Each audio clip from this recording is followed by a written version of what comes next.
Mentre Castelnuovo si prepara a ricordare Jessica Stapazzolo con una cerimonia davanti al municipio, è stato fissato l'udienza di convalida dell'arresto per Douglas Reis Pedroso, che domani mattina alle 9:30 nel carcere di Montorio comparirà davanti al giudice per le indagini preliminari. Il 41enne al suo avvocato avrebbe detto di essere sotto shock e di non ricordare nulla della notte in cui ha massacrato Jessica con un numero smisurato di coltellate, soprattutto al volto, al collo e al torace, un particolare che dovrà essere confermato dall'autopsia che si svolgerà sempre domani.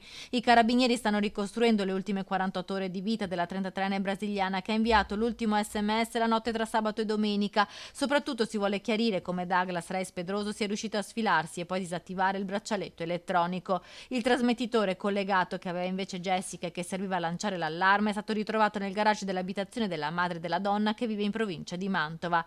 Intanto emergono particolari inquietanti nella relazione tossica della coppia. Jessica veniva ripetutamente picchiata e lo scriveva nei messaggi inviati all'ex compagno. Sono tutta ferita per colpa tua, solo per farti capire, spiegava Jessica nella chat con Douglas, mentre lui le rispondeva: è difficile gestirti. Nel periodo di Natale del 2024 l'uomo aveva tentato di molestare la sorella della 33enne mentre era ospite in casa. Non riuscendoci aveva chiuso Jessica in bagno e l'aveva picchiata selvaggiamente. Più volte la famiglia l'aveva implorata di lasciare quell'uomo violento, ma lei tornava sempre da lui e nel suo appartamento ha trovato la morte.